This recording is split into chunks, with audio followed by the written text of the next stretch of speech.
slider, 2 D-rings, 2 magnetic clasps and some webbing.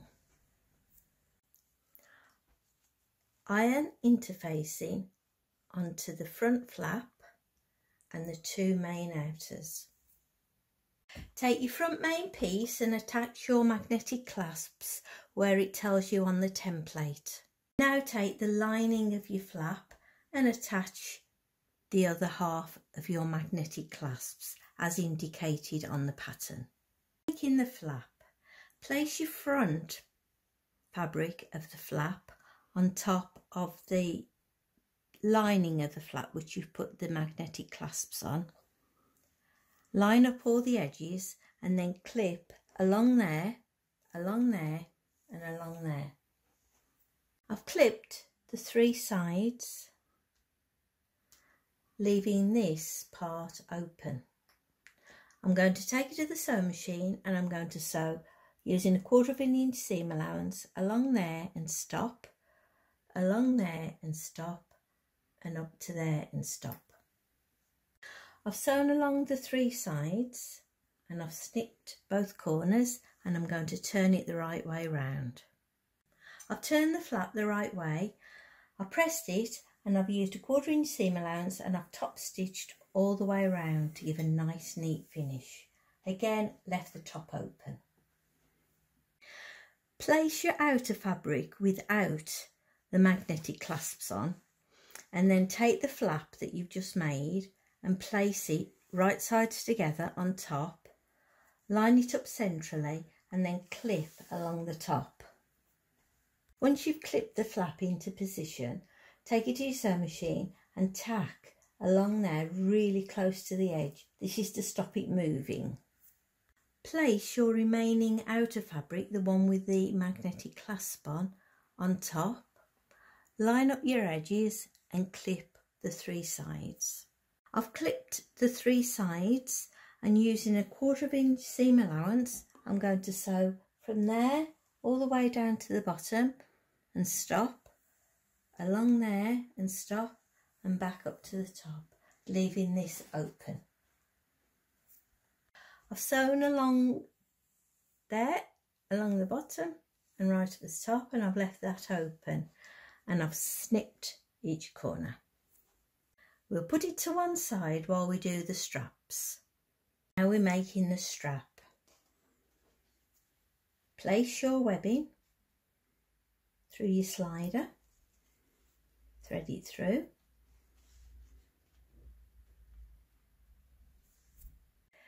turn it over, fold that over a little bit and bring that to there.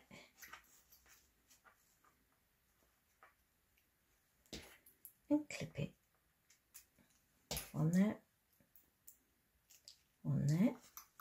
And then take it to the machine and sew along there. I've sewn down there, turn it over so the seam is facing down.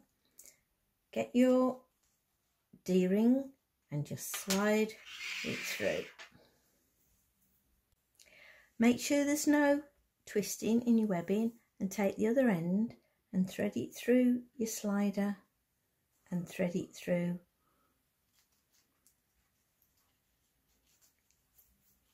the other slider there.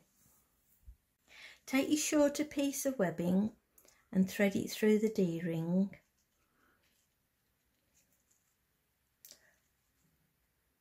Clip it together and then take it to your sewing machine and just sew along there.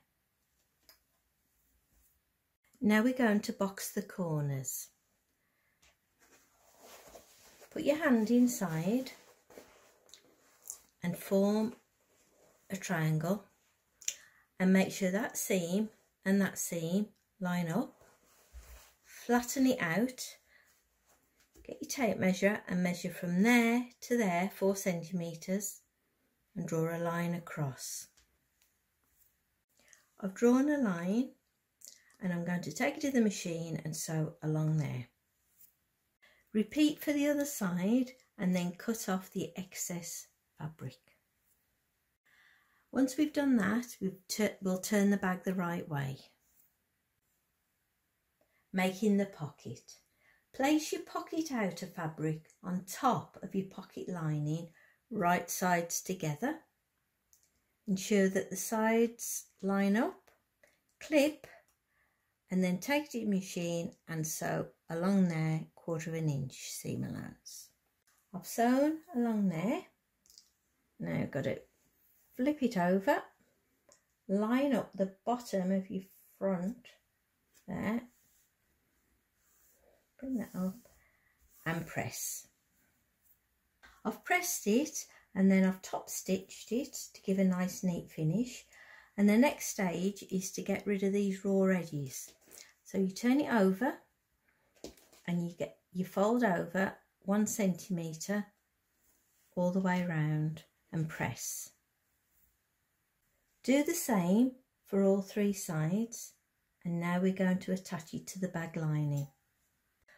Fold your lining in half to form a crease to give you the centre line. Do the same for the pocket and then match that line and that line and that line up so you're all in the centre. Now pin into place along there and along there. Now take it to the machine and sew along the 3 pin sides. I've sewn the pocket on. Now I've taken the other piece of lining and I've placed on top, right sides together. Ensure that all the edges line up, and now I'm going to clip round 3 sides. I've clipped 3 sides and I'm going to take it to the machine using a 1/4 inch seam allowance. I'm going to sew from there to there and stop, from there to there and stop, from there to there and stop, and from there to there and stop, leaving a gap at the bottom for turning. Now we'll box the corners as we did for the outer, just the same. Put your hand down there, line up the bottom seam and the side seam, measure 4 centimetres and draw a line. Drawn the line, and I'm going to take it to the sewing machine. I'm going to sew all along there, and I'm going to repeat for the other corner. With the bag, now turn the right way out. Attach the webbing to the outside of the bag with the slider facing towards the side of the bag. Make sure that the seam of the bag lines up with the centre of the webbing. Clip into place.